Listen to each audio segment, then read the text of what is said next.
Waheguru Ji Ka Khalsa, Waheguru Ji Ki Fateh. Welcome back to Tuesday night on the SIKH Channel. My name is Brian Harris. I'll be your host for the next hour or so. And we're going to talk a little bit, I think, about current events. And there's been some things that happened in Brampton, and there's some safety things that I think we may want to discuss. Some things that have come up in other conversations. Tonight's guest is a familiar face. He's been with me since before my very first show. Mani Singh is back. So, Waheguru Ji Ka Khalsa. Khalsa, Waheguru Ji Ki Fateh. Yeah, it's good to see you. I know you're still up in Northern Ontario. You're on your way home tomorrow. And you should be having a baby any day. Any day now. That's awesome. I'm ready to be Uncle G. Yeah. So, last week, I don't know, we've talked about a lot of things. You and I had a discussion, and what did we talk about? I can't remember what we talked about. What was our last one that we did together? So we talked about, essentially, without naming any sort of specific incident, the current talking about, politics, Sikh, what's going on in America, and what's going on specifically with some of our Sikh representation. And we talked about, what we would want if somebody proclaims themselves to be a Sikh and to represent you in a Sikh fashion. What is something that we can expect as a Sangat from that Sikh representative? Yeah, so there was a lot of post discussion. I got some feedback on that, and most of it was pretty good. Some of it was counter to what we had talked about, which is good. That means there's conversation and stuff like that going on. And if we don't do anything but spur a conversation that needs to be had, I think, the episode was successful, and I think it was. So recently in Brampton, there was a young Singh who was killed by a 16-year-old. And this came up in some other conversations, some WhatsApp conversations that we're both in, and I know that there's been some discussion surrounding it. So, why don't you give us a catch up and let's talk about that a little bit. Yeah, so this young kid, Surajit Singh is his name, and he looks to be, in Sikh swoop, with a sort of a Damala turban and free-flowing beard, and it seems to be somebody who was studying here from abroad, in Brampton, and so, he was young. This is someone I think that people are saying was a good kid. And apparently maybe even coming home from like the Gurdwara on the night this happened. Right. And I think it was pretty late in the night. No, in the afternoon. It was in the afternoon, middle of the day. And there was an emergency call for somebody who had been stabbed. And I think by the time they got there, there was actually probably no signs of life. Maybe there was some resuscitation efforts. It seems to be that witnesses say there was an unprovoked attack by a young, and that's the other shocking part about this, is a 16-year-old. Unprovoked, they think maybe it's a robbery. Investigation's ongoing, and there's very little details that are being given about this whole thing. Right. And so after that, I think the big news then was the shock of the community and the grief from the community. And sort of the coming together of the community is what we're seeing right now. Yeah, I'm hanging out down here in Mississippi, and I'm seeing the conversations go back and forth and the links to articles and news and things of that nature. And, it seems like there's it's kind of a ruckus kind of thing. There's a lot of people that neck, the hair is standing up on the back of their neck a little bit within the Sikh community, and I understand, but it seems like more than you would normally see. I mean, why would that be? And what's the different about this that? Yeah, like I think I have a friend who is also actually in the army, and he has a nephew who actually just about 2 years ago there was a similar incident. He was probably in his late teens, sort of just getting into adulthood, maybe 19, and he had actually passed away. This was actually like a more of a gang related incident, and the family did work hard to sort of bring everybody together, bring the community together. There was sort of a rally and all that kind of stuff, and it really did spur a little bit of a sort of a conversation in the community about some of what we're seeing in our young people about violence, and as young as in their young adulthood, creating these groups, in these gangs, and this is sort of a reminiscent of what we see in Surrey area. And the question is, as a community, how do we see our future? Because Surrey is Brampton 3 generations forward, or whatever. Right. And so in this one, I think what's shocking about this one is just sort of the sheer unprovoked nature of it. Right. And from a young kid, there's no relationship, there's no backstory, just out of nowhere, this gentleman who is a good kid gets attacked. And then there's also, I think, a little bit of, I think there's a racial component involved. I think our community, we struggle as a Punjabi community with racism. In that I think we kind of see certain races as sort of, being less or more, or have some sort of proclivity to crime. Right. And in this case, I think the understanding with this, the witnesses say, is this person comes from the black community. Mm-hmm. And so I think there is an element of other, right? There's this other community, that attacked us, and this other community, it just shows how that other community is doing crimes like they always do, and no one will actually come out and say that, but I think there is an element of, like, somebody sada munda, right? Somebody just killed one of you guys, killed one of ours. Right. I think that's part of it in this case. Yeah. It's probably not as common. I don't know what the crime statistics are for Canada. But young kids, teenagers in the U.S., especially in the areas that are known for a lot of drug activity, you see kids that age that are involved in violent actions regularly. It's not something that's uncommon, especially in our larger cities.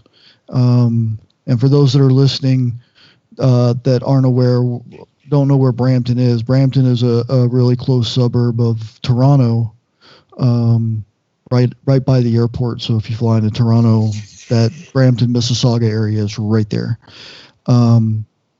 So I don't necessarily, I guess maybe I'm numb to a lot of this stuff. I worked in an emergency room and trauma center and right outside Washington, D.C. in the late 80s and early 90s. We called it we were right in the middle of the knife and gun club, and it really was not uncommon.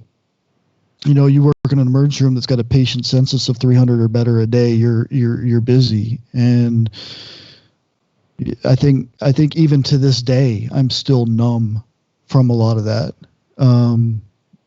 There's not a whole lot, I say that, but there's not a whole lot that shocks me, but I don't find this particular incident unusual, which I should.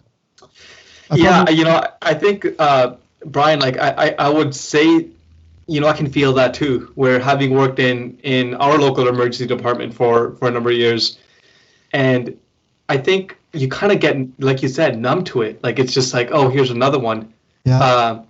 And I think as healthcare providers, we kind of try to depersonalize some of the trauma we see, and even go as far as making it comical just to cope.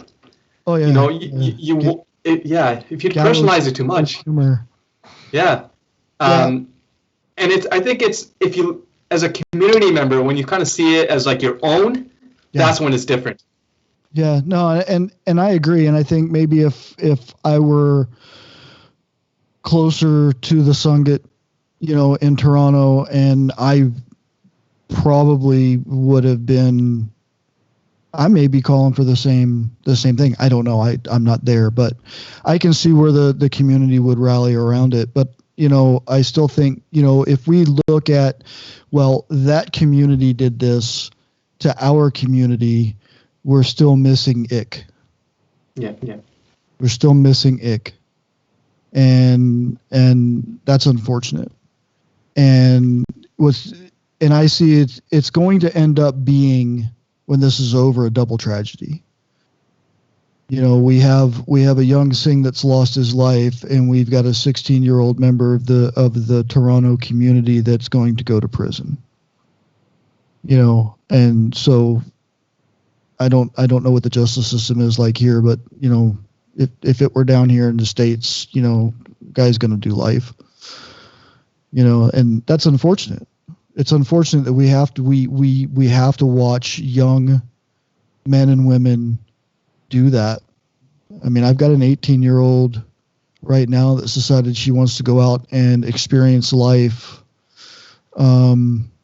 without a whole lot of tools to do it. She's making some mistakes. I think she's going to come home soon. We'll see. So, yeah, I think my perspective is it's going to end up being two losses. There are two families that are losing members as a result of this crime, and that's sad all into itself. And then in other tragic news, we've had some drownings. We've had some young Singhs drowned. One in, I think, one in Calgary, Calgary, yeah. And there was another one. Was it BC? Yeah, I think the other one was in BC. And I know that came up in discussion. When this whole COVID thing's right now, even with the COVID thing going on, I mean, a lot of people are spending a lot more time outside because outside has been deemed as relatively safe. And we may be exploring into areas that we're not accustomed to, or we don't have a total awareness of our surroundings, the situational awareness. And I think one was the guy was taking a selfie on the side of a rock. Well, I don't know if he was taking his own picture of himself, or he actually had come down to an area which, it's clearly marked as dangerous. And I think his buddies were taking a picture from the bridge. Yeah. Well, and that's unfortunate. And where I live, it's all water. It's all water. There's rivers, streams, lakes, the Gulf of Mexico, the Mississippi Sound. There's swamps and bayous everywhere. It's everything's water, and most of us drown-proof our children pretty young. And one of the things that I heard in the conversations was, well, there's a large segment of the Sikh community that doesn't know how to swim. And so if you're listening to this now or listening to it later, you need to get your kids swim lessons. They're everywhere. If there's a pool, there's a lifeguard there trying to make a little extra money and doing swim lessons. So, out of all of this tragedy, I'm hoping we learn some lessons. If any of the listeners don't know, Brian isn't just a swimmer, and he's just a swim instructor. He's actually sort of an Olympic level swimming trainer.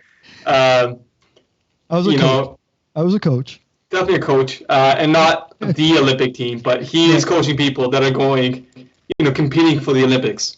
And so I think, I guess what I'm trying to say is for Brian, teaching swimming is part of his life. And Brian, I got to be honest, the amount of drowning incidents that we've had in sort of the Punjabi / Sikh community is it's astounding, and it's not, it's not like your typical drowning incidents that I've kind of been accustomed to is like your drunks, right? Somebody is drunk, they're on the water, they're drunk, they're whatever, or sometimes it tends to be I've dealt with a lot of children that drown, or a few, I guess, and this is grown people that are in an area that they shouldn't be, or pushing themselves, and they drown. What do you think the aversion is? What do you think? Why do you think that the Sikh community avoids the water like that?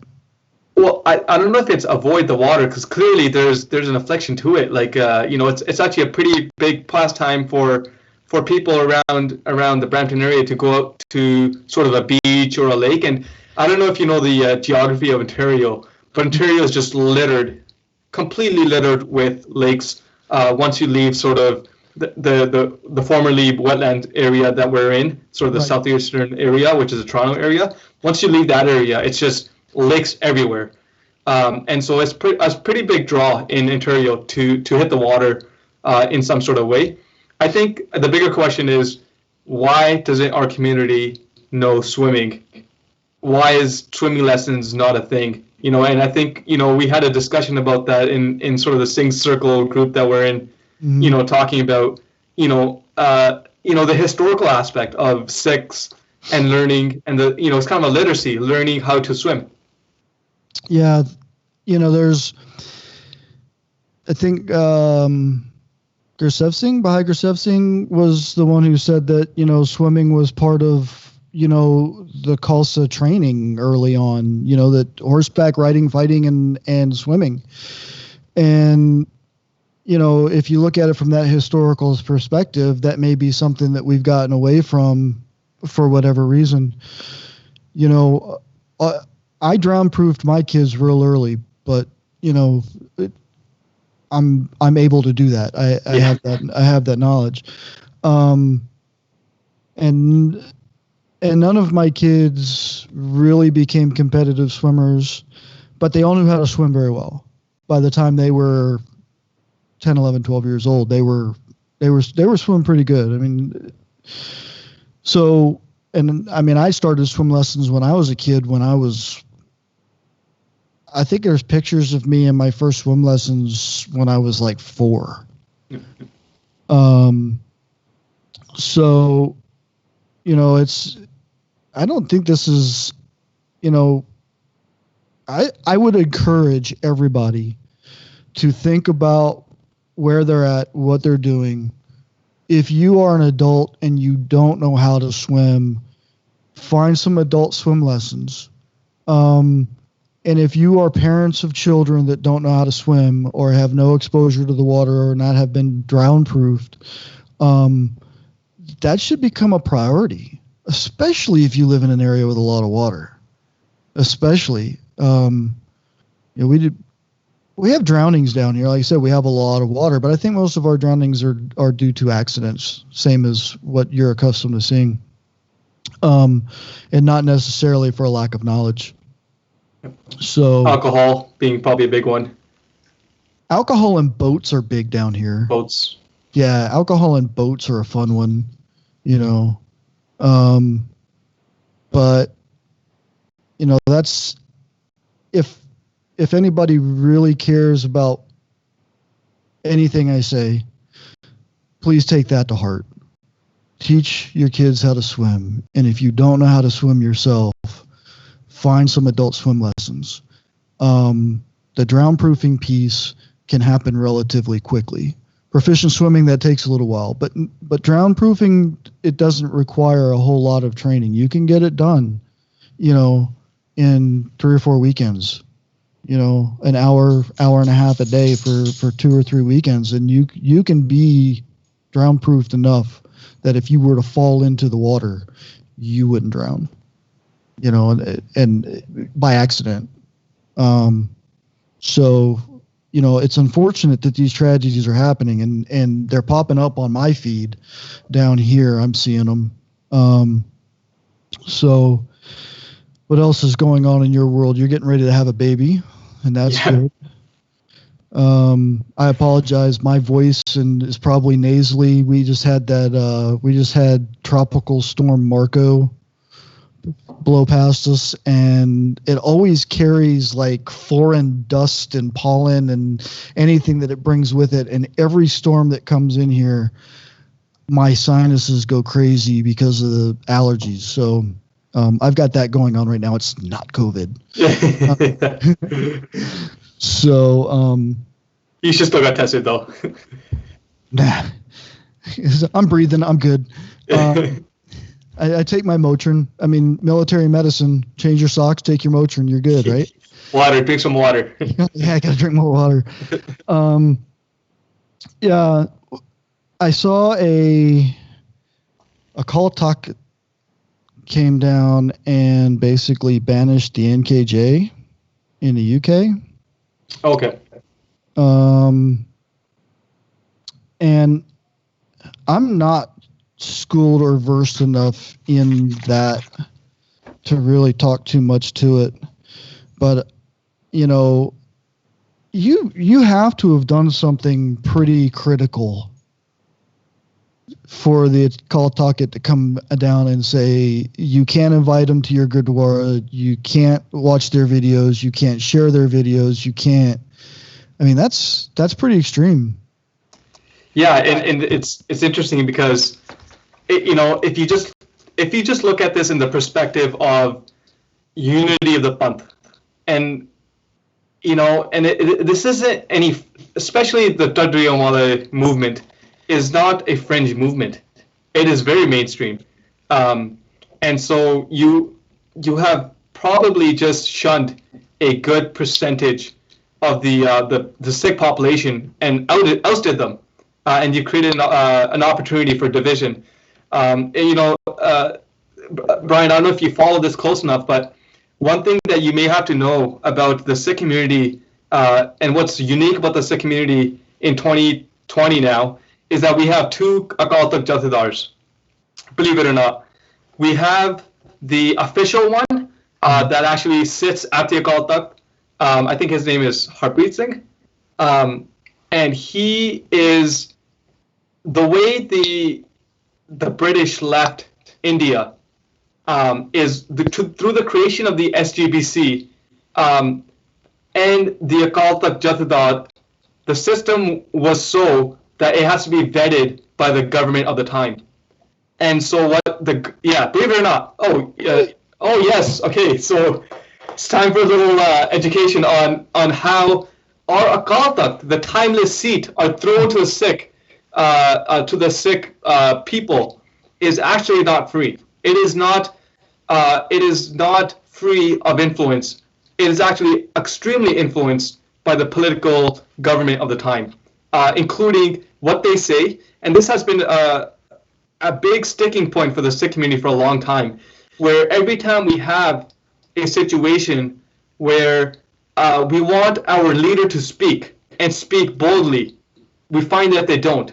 They don't speak out against the government. They don't speak out against any movement unless they get sort of the nod from the government. And so what happened in 2016, I believe, was there was a Singh, not Singh Sabha. It was when the entire Sikh community comes together, and it was, what they did was they created some resolutions, and one of the resolutions was a different Jathedar was elected, and the creation of the World Sikh Parliament.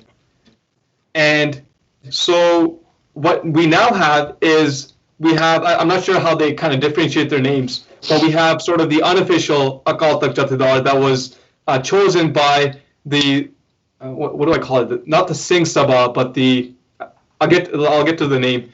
And that's what most Sikhs, especially in the free world, kind of look at as their Jathedars. And so, actually, I'm curious to see which Jathedar, which Akal Takht committee actually banned this organization. So, for example, I'm on SIKH 24 here, and it says Harinder Singh and Ranjit Singh Tandrinwale have been banned for doing any prachaar in the presence of Sri Guru Granth Sahib Ji or otherwise in the UK. Sanjeet Singh has appealed. Sikh media is reminded of its Panthic responsibility and strongly requested not to give either of them unnecessary exposure. So it doesn't really talk about exactly why. And most times when we see an excommunication, I remember there was an excommunication of, I think, Professor Darshan Singh a number of years ago, and that was his boldly speaking out against Sri Dasam Granth. And it was taunting. It was not just, it wasn't an academic discussion. It was very non-academic. And so I think there was an excommunication order given at that time. And so normally you have to do stuff that's quite, Sarbat Khalsa is, it just got to me now. Sarbat Khalsa is when the entire Sikh community, and it's actually quite unique in how the Guru Gobind Singh left the Khalsa Panth. And the Guru being not only the Guru as in the living Guru, which is Guru Granth Sahib Ji Maharaj, but the Guru Panth. And when the Guru Panth comes together and chooses leaders in the most sort of democratic, consensus-building way, it's quite unique in our community, and it has been used as a way to make big decisions time and time and time again through every single rough patch in history. And we were actually quite long overdue. I think it was in the 80s that we had our last Sarbat Khalsa. And anyway, so when you get an excommunication order from the Akal Takht, essentially, usually it's due to, it's actually due to you've said something that's really anti-Panthic, something that is, we all agree, is not something that, Sikhs stand for. Right.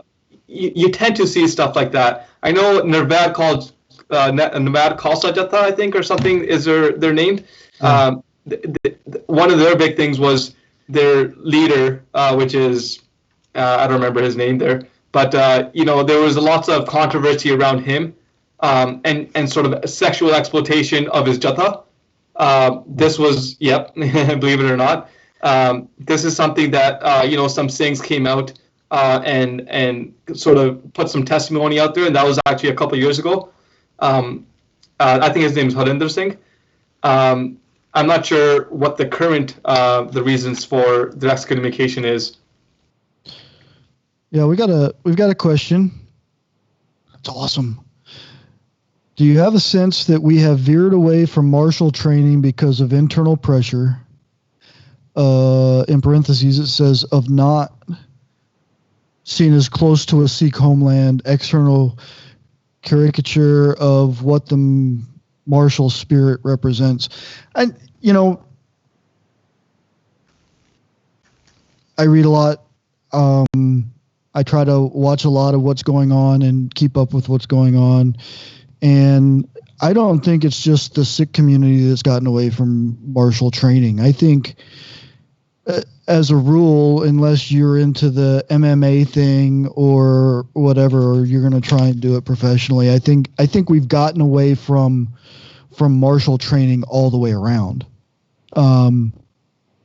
Especially when entire communities and entire segments of populations were very well trained and very skilled in martial arts, whatever martial art that may be. We've got a lot of martial arts schools around here, but the vast majority of them, the kids go till they're like 9, 10, 11 years old, and then they're done because they're moving on to baseball, football, something that's seen as, more, I don't know, more popular. Yeah. Just to kind of give a military sort of context, and I think, Brian, you would probably agree with this. When it comes to our militaries, what we're not very interested in is exactly which weapon system our soldiers trained on, how proficient they are. I know, of course, there's lots of training that goes into their proficiency and that kind of stuff. But what is built within our soldiers from boot camp all the way up is a warrior spirit. you know, every single sort of branch of the army, be it artillery, infantry, and within the infantry branch, you got many different, different weapon systems. You can get trained, you can lose your training, you can go somewhere else, you know, and as time passes, different weapon systems come and go. But the warrior spirit is something that, you know, is something perhaps maybe we're missing within our Sikh community, is a boldness that, you know, you will fight, you know, through whatever means, and I don't mean violence necessarily. No, I think the warrior spirit is you know, the don't quit. We're not going to stop. It's, you know, the goal is I have a mission. I will complete that mission regardless of what it takes to get there, even if that includes my life. Yep. You know, and so that I agree with you wholeheartedly. I know I've seen it, you know, even with these young kids coming through today. I've seen a change in, the way they represent themselves when they come out of boot camp. I think as a whole, I can't speak for Canada. I can't speak for the U.S. You know, we've allowed this touchy-feely thing to get in the way of quality training and turning, you know, girls and boys into women and men, you know, and I know I'm about to get just pounded for what I just said, and I'm okay with that. You know, there's something to be said for military training, but military training isn't necessarily martial training. Yeah. That's it. You know, when we talk about martial training, we're talking about actually fighting. You know, most people don't know this, but for every one combat type soldier, one operational type soldier you have, call them infantry, artillery, or whatever, there's upwards of 10 non-combat oriented soldiers behind them that are handling logistics, but every one of those soldiers, every one of those units has a mission. That mission has to happen regardless, because if you don't support the guys that are actually up front, then they fail. So that's the warrior. I think that's the martial spirit you're talking about. Yeah. And it very much is a spirit. You know, one I think synonym I would give it is, and this doesn't exactly fit, but you know, this just kind of adds to that definition, is disciplined aggression. Yes. You are using a lot more of your willpower, but in a very disciplined way. So, you know, warrior spirit isn't, you may not know much about, sort of that Jut pride that is kind of really in our community, where, you know, the caste that many of the Punjabi community people come out of is Jut. And they have this sort of, and it's kind of perpetuated in music and media, where you kind of have this pride, and you kind of stick out your chest, and you walk around and you don't take shit from nobody. And not that. That's not warrior spirit. That's not disciplined aggression. That's just ego. Yeah, no, there's a saying. Let's see if I can say it without. It says, if the bullets ever start flying, look for the calm guy, because he's about to cut fence and slit throats. And I think that's what a lot of people misunderstand, is that, you know, skilled, disciplined individuals aren't going to be loud. They're not. I mean, some of the best soldiers and sailors and airmen that I ever worked with were quiet, you know, very well read, educated, you know, but when the word came down that something needed to happen, they would go do it. And there's a spirit of don't stop. Yeah. And I think in the Sikh community, you know, if you want to be a Kirtani, you go at it with the warrior spirit, that I'm going to learn it, I'm going to do it, I'm going to love it, this is how it's going to be. You know, if you are trying to learn, and this has been my, and I'll admit it, this has been my my weakness at this point. If you want to learn Gurmukhi and you want to learn to speak Punjabi a little bit, you need to hit it full force. You need to be dedicated. You need to be disciplined. And I honestly haven't found that.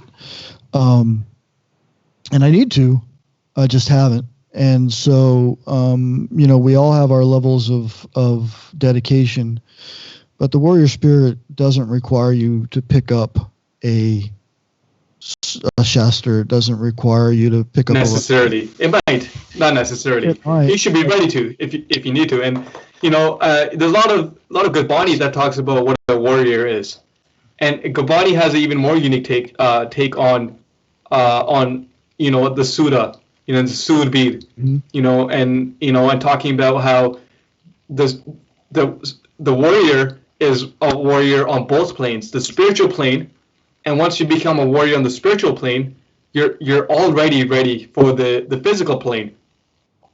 And being a Sudha and a Sood Bead means that you're actually disciplined, and you're ready to fight for justice, and you're ready to fight for what's right, and you're answerable to the Akal. You're answerable to the One, because you know deep down inside, you know what you're fighting for is not something that is yours. You're not fighting for your community and your land and your territory. You're fighting for the ultimate justice. Right. And so it's actually quite awesome how Gurbani defines what a warrior is also. And it's kind of unique in that, like, you know, I think there are some Buddhist traditions that sort of add that element of warriorness into their spirituality, but Sikhism is quite unique in that way, where we look at our spirituality as having an element of warrior in it. Oh, absolutely. And you know, the martial aspect, you know, when I first started studying Sikhi, you know, I hadn't adopted the faith, you know, I didn't have that feeling yet. But, you know, one of the things that attracted me was that there's just this martial aspect, and it's not so much the fighting as much as it is the aggressive nature at which Sikhs attack their faith. Does that make sense? 100%. I don't. It's the undisciplined aggression, right? It's that same energy used the wrong way. Right. And, you know, I look at it as, you know, if you're going to be a Sikh and you're going to live in the West, I can't speak for Punjab. I can't do that. But what I can say is that if you're going to be a Sikh and you're living in the West and you have all of these training academies to learn how to fight, in some ways, you know, there's so many different forms out there nowadays. I'm a big fan of the MMA stuff, because it teaches you, you know, defense and attack in many different ways. You know, if you live in the U.S. and you're a Sikh and you are for gun control, I think you're looking at it from the wrong perspective, you know, and I'll probably get some beatings for that statement too. But there's Second Amendment exists for a reason, and everybody has the right in the United States to own a firearm, train with it, shoot it. You get your permit, you can carry it, you know, and these things are what we were told we should do, and firearms are a part of Sikh history. Guru Gobind Singh had cannons, and rifles, rifles, pistols, yeah. And then we know that Ranjit Singh had cannons. He had foreign military advisors. You know, we don't have to sit in the Dark Ages and wonder whether or not this little blade we carry on our side. And I say that specifically. I'm not referring to it as the spiritual, side. But if you're going to carry it, you should know how to use it. And it shouldn't be dull. I've met a lot of guys who, have very dull kirpans, and I'm like, well, what are you going to do with that? Yeah, it definitely is. It's a huge pet peeve of mine, is the dull kirpans. And actually, I blame it right from the top. I blame it the manufacturers, because it's almost, in my head, it's beadabi, what we call like desecration. Of a kirpan, for it to be almost like a showpiece. And Guru Gobind Singh Ji didn't give you a showpiece; he gave you a kirpan. He gave you a kirpan. Right. And that's why I say that I make a distinction between a blade and a kirpan. Yeah. And if you're going to carry it, it needs to be sharp. I'm sorry. And I see so many people with dull kirpans and I'm like you, it drives me crazy. If I had time, you send them to me, I'll sharpen them for you. I've got all my stones and stuff sitting back here. Don't send me your kirpans, please. I don't have time. But there's says, have we focused too much on the aspects of seva and langar? I don't, and left of vichar and the warrior spirit behind. I don't think you can do too much seva and too much langar, but if you're sacrificing, everything else to do that, then I say yes. There's a balance in everything. I think, I remember you saying that you wanted to kind of allude to some of your past episodes. I think it was a very interesting discussion, your episode on seva. You did maybe, a few episodes back. And Gursev Singh, he said it so eloquently, and I won't be able to repeat it. But I think, some of it, what he was trying to say was, your seva needs to be spiritually driven. Your seva needs to be part of your spirituality. The commenter, I think, is right in that our community, we look at seva as being somehow higher than actually bhakti and actually, practicing meditation, for example. And for example, like a lot of our Gurdwara committee members, you look at, and Brampton, I feel like we're getting better at that. But, most of the world, you look at a Gurdwara management committee, and it's all seva. There's no spirituality involved. It's all, look what we're doing for our community. And that's not Sikhi. That's not that. You can't just work for your community and call that Sikhi. Every community has that in the world. You think Sikh is unique in that way? Nope. Right. It was last week we talked about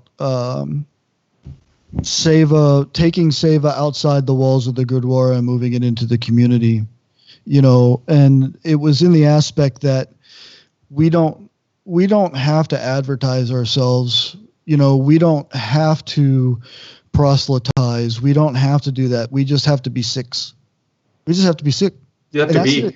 And if you know what that is, and you know what that means, then seva is no longer, seva is not a chore. Seva is a blessing. It's a gift, and we should be performing our seva in our communities. The other side of that is, I think just to kind of add on to that, Brian, is like, if and we're all walking a path, and we're not all there, and I'm definitely not there. But I think a good way to ask yourself is, if you're ever doing seva, and you're saying, some voice in part of you is saying, look what I'm doing for my community, that means you're not seva yet. That means it's just work. It's still transactional. It's still just worldly, and that's okay, right? But just acknowledge it. Acknowledge that my seva is not seva yet. When you're at that point where you're just doing, and like you were saying, you're just being, and all you can think of is, I wonder if my guru will be happy with me. If that's all you're thinking, and that becomes the predominant voice in your head, then you can start telling yourself, okay, maybe what I'm doing right now is seva. Yeah, Yeah, no, absolutely. And, you know, and I'll say it, you know, we've got the Punch Tour, and if I've learned anything about myself, it's that, you know, I can get rid of the greed. I can get rid of a lot of things, but the hardest thing to get rid of is ego. And when you allow that ego to drive how you go about your business, then you have a problem. And one of the things that I've enjoyed with you being around, um, since before my very first show I ever did, um, is that ever since then you have, you know, kept it honest and been very direct with me, and that is exactly what I need for somebody to keep me in check, you know. And um, let's be honest, Sukh does that too. You know, she has a very good way of you know, sending me a message going, yeah, no. Yeah. That's not how that works. You know, it's funny. I think once you connect, and once, and that's the beauty of being sick, right? Once you connect with another sick at a sick level, at a deep spiritual level, I think at that point you can finally start just backing off, and you know, you don't have to do it the Canadian way anymore. You don't have to apologize for every second sentence and avoid conflict. You Right, know, right, you be touchy feely, as you were saying. You can just be, and know if you say something, you know, it's gonna be, you know, it's not gonna be taken in a way that's gonna hurt someone's ego necessarily. But you yeah, know, Brian, one thing I want to comment on was you were saying about the ego, and you know, a lot of our spiritual masters, the saints, sometimes they talk about ego. Actually, you're right, is actually the last thing to go. Once your ego goes, you've united. right, Uh, and and so I think the idea isn't necessarily to eliminate the ego. I think it's put another voice in your head. You have the you know, the voice you normally hear, but you start to have a Gurbani, Gurmukhi voice, a guru's voice, right. where it's starting to just say guru things and guru talks and bani, and telling you another way. And I think the idea is to foster that voice more and more and more. And it's okay. That other ego, it's like it's like having a dog, right? It's gonna be around. You're gonna have to feed it once in a while, you know, Yeah, but it can't be taking you for a walk. right, right. No, I,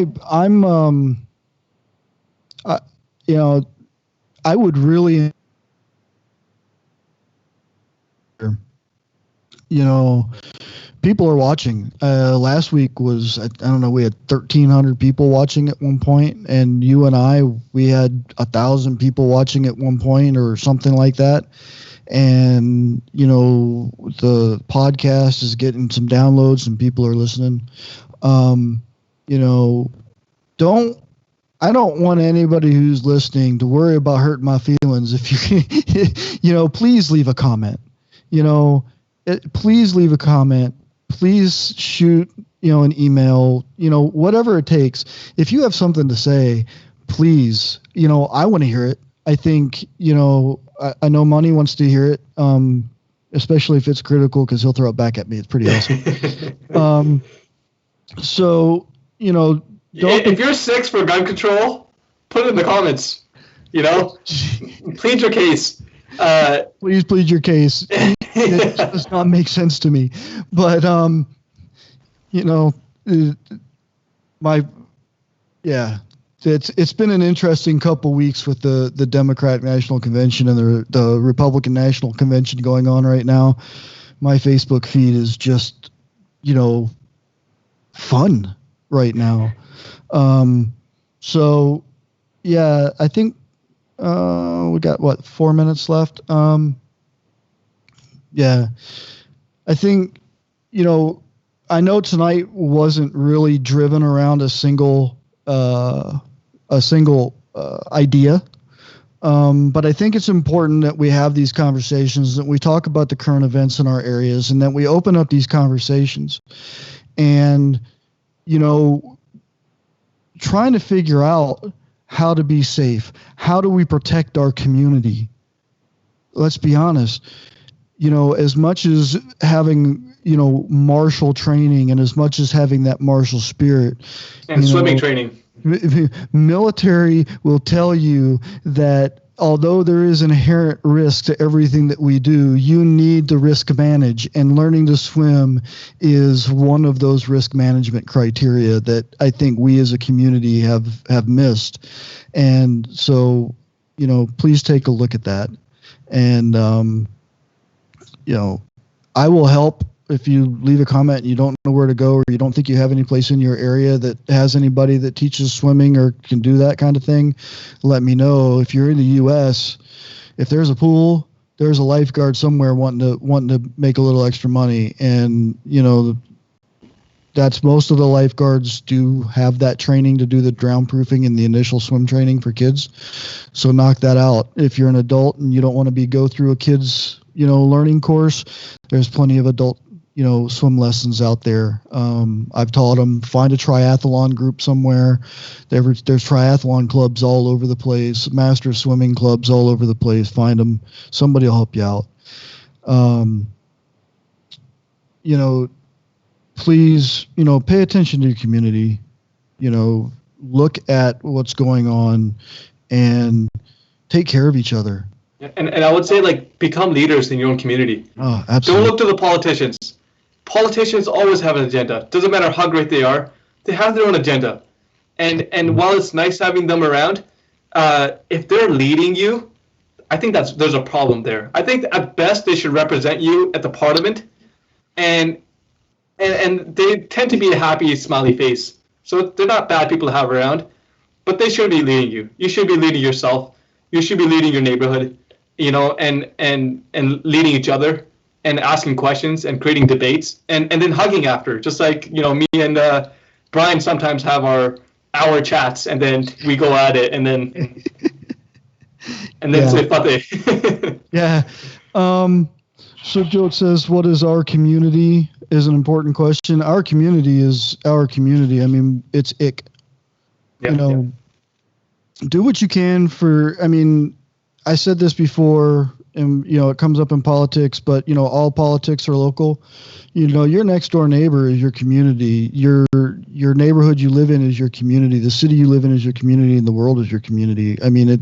Let's just go with it like that. Take care of your family, take care of your neighbors. And if everybody was doing that, we'd be a lot further along than where we're at right now in our current climate. So, with all of that being said, next week I will be on with Bhai Harman Singh from Basics of Sikhi, and I don't know what the subject matter is, but I'm sure it'll be good. I've never actually spoken to him before, so other than through text. So we'll see how that goes. But until next week, Monty, it was great having you on again. It'll happen again. Oh, it was a pleasure. And so, Vaheguru Ji Ka Khalsa, Vaheguru Ji Ki Fateh.